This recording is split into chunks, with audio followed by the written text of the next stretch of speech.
Well, good afternoon, ladies and gentlemen, and here we are on Monday, October the 10th, and we, for the first time, these Meet the Chicago Historians went on the road to do our broadcast. And today we are broadcasting from the Fire Museum of Greater Chicago at 5218 South Western Avenue, where we are all here today, and we're going to be talking about the fire prevention, which this is Fire Prevention Week. And right now, to start our program, is our moderator, Jack Ryan. Good afternoon, Jack. Good afternoon, and I wish you folks could see this as a television. What a beautiful job the fellows have done here with this. Is a former firehouse that was the home to Engine Company 123, and we have old fire engines and memorabilia and displays and all kinds of things, the history of the fire department and fire prevention. And it's something so everyone should see. Put it on your calendar to stop here sometime. We'll have more information about that later. So we have two things going on today. We have the, as John said, Fire Prevention Week was just passed now, and of course every week should be Fire Prevention Week. And even I see Smokey, even he's changed his voice a little bit. Are we still going out? I can't hear myself. Smokey's voice is a little smoother than it used to be. So, but anyway, also, we're celebrating Columbus Day, which of course is the 12th, but it's now celebrated on the first, was the second Monday of the month all the time now. So, happy Columbus Day to all of Americans, and especially all of our Americans of Italian descent. Happy Columbus Day, and this is some day we've heard about for years. Maybe we don't totally appreciate what Christopher Columbus did, but he thought he was a failure in finding a route to India, but he found the New World, and he found all kinds of food stocks that we didn't have before: corn and beans and squash and you name it, tomatoes. But anyway, let's get going introducing to our kind of small panel this morning. We have some absentees, but to my left is Bennett Cerf, and to his left is Dorothy Kilgallen, and to her left is Ken Little. How about that? First of all, Jack, thank you for arranging this, and John, thank you for arranging this. And we're going to talk, as Jack said, about the Chicago Fire and Christopher Columbus, and we will have there's a nice, what would you call it, not a segue, but a connection between the two, because in the back of the firehouse we have a statue of Christopher Columbus. And you might ask, what is a statue of Christopher Columbus doing in a fire museum? And we'll talk about that later on. And thank you for inviting me. And next. Regular panel member. And you were a founder, weren't you? Yes. Charter member? Charter member. As was our next man? Bill Kugelman. Bill Kugelman. Are you a charter member also here? Absolutely a charter member, and a founding member is the way we call them. And welcome to the Fire Museum of Greater Chicago. It's been a long time coming. This is the city of Chicago that we celebrate burning down once a year. We celebrate that we burn the city down, but that's kind of an inside joke. But we never had a museum, and here the fire department, which is the classiest one in the world, world renowned, where people really come and visit, never had a museum. And through the generosity and the help, the volunteerism of a bunch of people who don't want to be mentioned, they don't want to pat on the back, or they don't want any rewards. It's just that it's been our interest to put this museum together and bring the history of the Chicago Fire Department to the public, to the kids. As you can see, we through the generosity of Alderman Ed Burke of the 14th Ward, were given this firehouse, like Jack said, Engine 123's original house, and it was in deplorable shape. It had sat for 4 or 5 years, and the gangs were in here and so forth, and it was just a mess. And through the members of the fire department and through the unions in Chicago, we have salvaged this place, and we have some priceless, some irreplaceable objects in here. We have, in my view right now, we have a 1928 Aaron's Fox, which was the original Engine 10 from the Chicago Fire Department. It's been completely revamped. An outfit like this, to do this today, it'd be $100,000 to put it in this type of shape.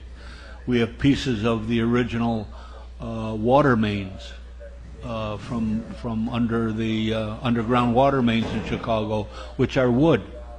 That's where you get the name of fire plug. They would chop a hole in it, and then when they got through putting the fire out, they would put a plug back into it, and that's where that wording fire plug came from, which is now a fire hydrant. We have so many things in here that are invaluable to the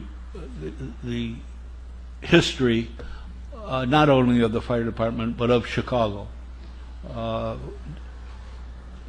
Jack, you want to take over? Interesting. Yeah, I was going to say interesting. That was also a nickname I used to have. They used to call me the Little Red Fire Plug.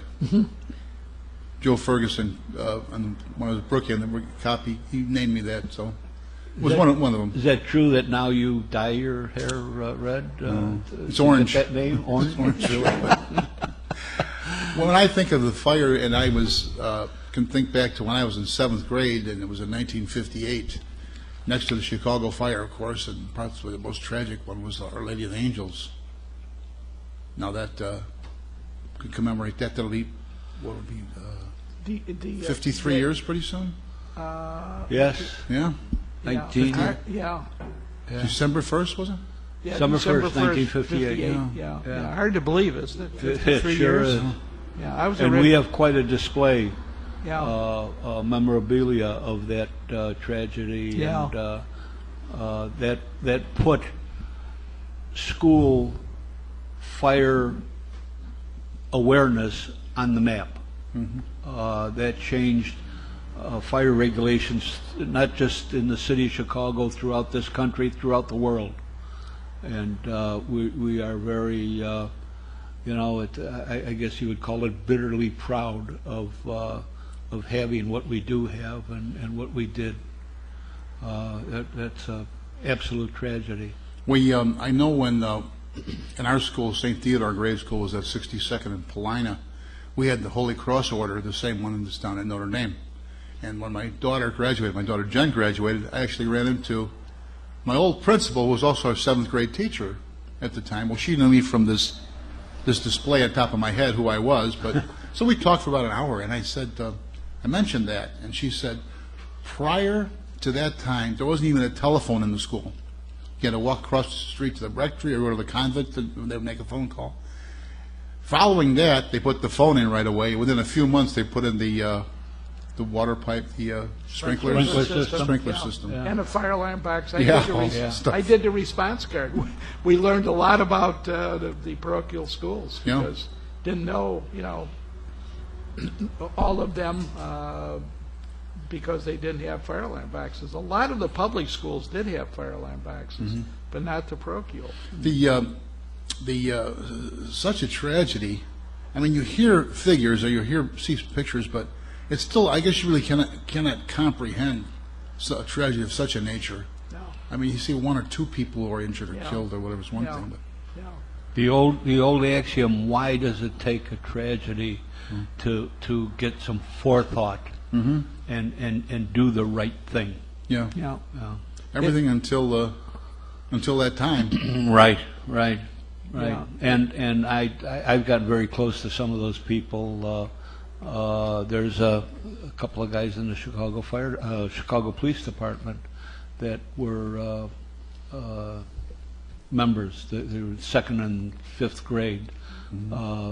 Plovanich, and Beth Atkins, all good friends, and it's tough for them, very tough. I know Bill Giaconetti was just in high school then, and he mentions having returned to the neighborhood when all this was going on, and he wanted to be a fireman for that reason. Of course, he never did.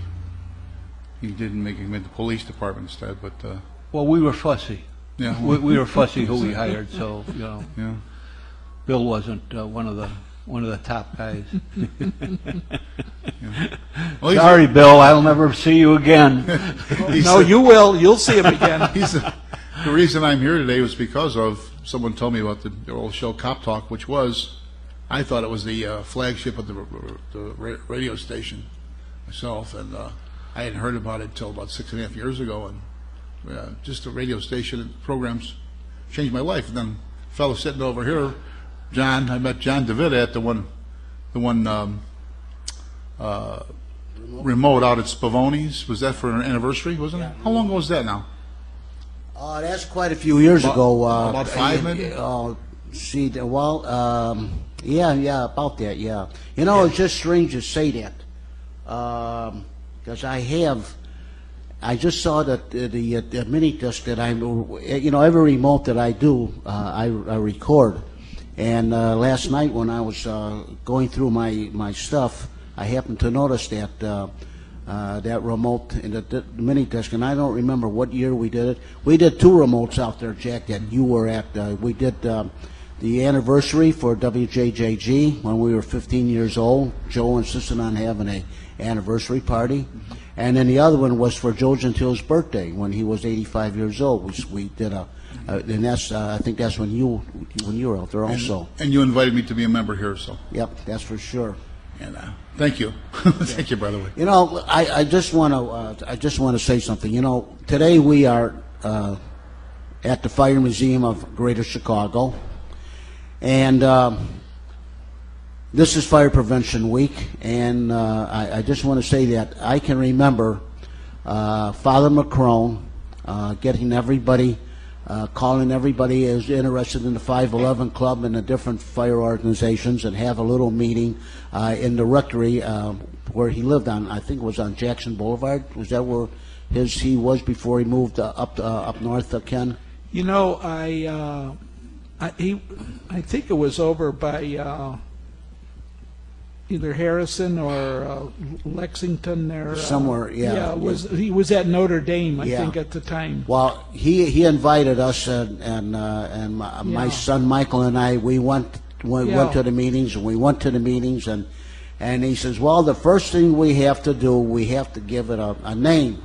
So we're tossing names back and forth, and I says, why don't we call it the Fire Museum of Greater Chicago? And that's what is known today. Yeah. So I was the one that kind of came up with the idea and with the suggestion of making it the Fire Museum of Greater Chicago. Yeah, we did not want to limit it to Chicago because of all the fire departments that are out there, assisting in the collar counties, etc. But the records really we have are much more prevalent on Chicago. The genealogy, the extra alarm fires, the apparatus. In fact, Ken, my son Michael was the first recording secretary of the Fire Museum of Greater Chicago. Yeah, right? Yeah. But we do save pictures and histories, and I just picked up a book on the history of Morton Grove and on their centennial, and we're going to have that in our library.